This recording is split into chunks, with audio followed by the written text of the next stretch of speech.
berperang tanpa konfrontasi, berjuang tanpa senjata, dihormati petinggi Belanda tetapi tidak pernah mengkhianati bangsa. Begitulah sosok Syekh Jamaluddin Al-Banjari atau Tuan Guru Surgi Mufti.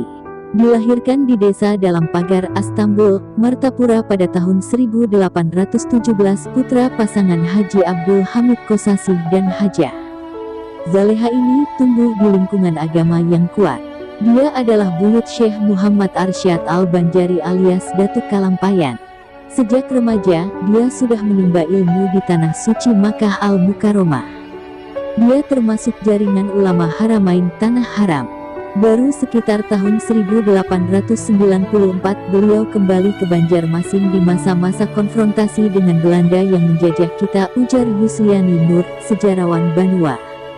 Sekembalinya ke tanah Banjar, Surgi Mufti dihadapkan dengan dua pilihan. Apakah ikut konfrontasi menghadap penjajah dan bergabung dengan pasukan Pangeran Antasari, atau memilih berdakwah meski harus berkawan dengan Belanda? Pada tahun 1899, Haji Jamaluddin akhirnya memutuskan menjalankan dakwahnya setelah Belanda mengangkatnya sebagai mufti. Jabatan mufti adalah jabatan penting pada masa itu, setaraf dengan menteri atau hakim. Putusannya adalah menjalankan syariah hukum Islam bagi warga Banjar, jelas Yusliani Nur.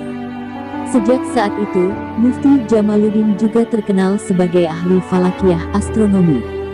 Dialah yang memutuskan awal dan akhir Ramadan, berdasarkan perhitungan hilal yang dia kuasai.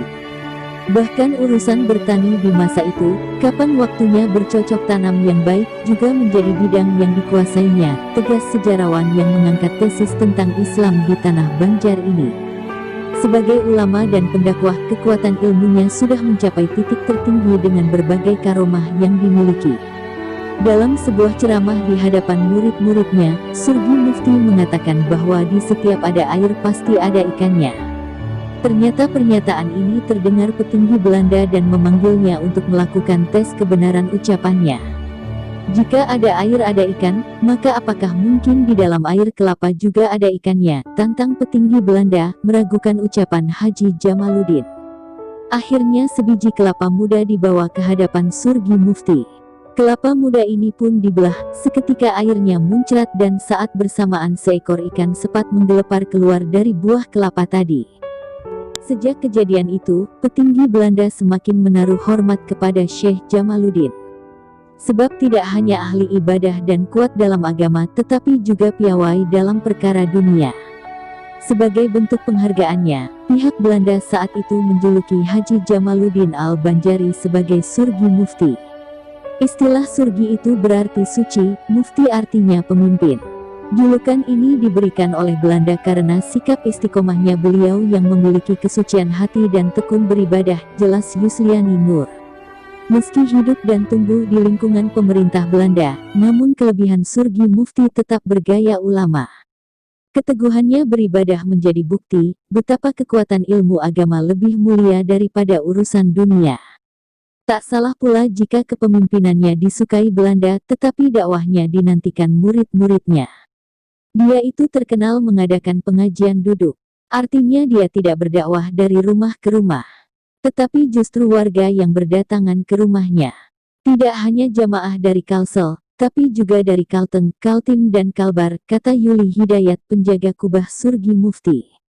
Karomah Surgi Mufti yang lain adalah saat beliau melakukan perjalanan dari Sungai Jingah menuju desa dalam pagar. Di perjalanan itu salah satu warga melapor perhiasan emas mereka terjatuh dan hilang di sungai. Dengan merentangkan salah satu tangannya ke sungai, perhiasan yang tenggelam itu tiba-tiba ada di tangannya. Bahkan dalam perjalanan menggunakan jukung itu, Surgi Mufti memakai jukung bocor. Berhari-hari di jalan, jukungnya baru tenggelam setelah sampai di Martapura. Di bidang sosial kemasyarakatan, Surgi Mufti juga berandil dalam membuka jalur jalan dari desa dalam pagar menuju desa Kelampayan. Bahkan dialah yang membuat atang cungkup makam datuknya, Syekh Muhammad Arsyad Al-Banjari. Tepat tanggal 8 Muharram 1348 Hijriah, Surgi Mufti meninggal dunia pada hari Sabtu pukul 15 waktu Indonesia Tengah menjelang sholat Asyar di Sungai Jingah. Surgi Mufti dimakamkan di kubah yang dibangunnya jauh sebelum meninggal dunia. Kubah ini dulunya dijadikannya sebagai tempat menerima murid-muridnya. Kubah ini dipelihara dan dijaga oleh menantunya, Hajah Hadijah, istri dari HM Arsyad Jamaluddin. Dengan usia yang sudah mencapai 95 tahun, Nenek Hadijah masih mampu mengaji dan membaca huruf Arab gundul sambil menerima tamu yang datang untuk berziarah ke makam. Bahari turunan Abah, sebutan Surgi Mufti, rata-rata hafal dan hatam Quran. Makanya murid Sidin banyak banar. Tapi yang paling utama diperhatikan Sidin adalah sembahyang. Memang Sidin jua mengajarkan ilmu tarikat, namanya tarikat Sajaliyah, Syaziliyah, tapi kada dikembangkan, ujar Hadijah.